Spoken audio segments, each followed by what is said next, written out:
Aguillé, Ojaí, David Galeano Olivera.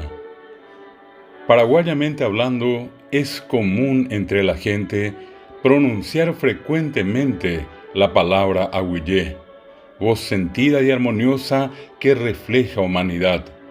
Quien pronuncia aguillé, gracias está expresando, mas quien dice aguillebé, muchas gracias manifiesta, y quien aguillebeté dice, muchísimas gracias da. Aguilleme es gratitud y agradecimiento también. Para algunos, un vacío formulismo, pero cuando sale del alma con sentimiento y emoción, es la esencia del espíritu que reconoce y valora al alma del otro ser por algún gesto de amor, de ayuda o caridad.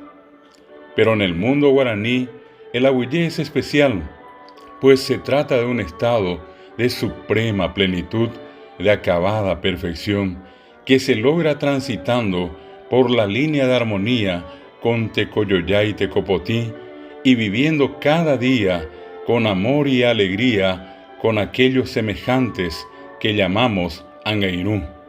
Si pretenden comparar con un estado semejante, el estado de Aguillé es el nirvana guaraní. Es plenitud y es ofrenda.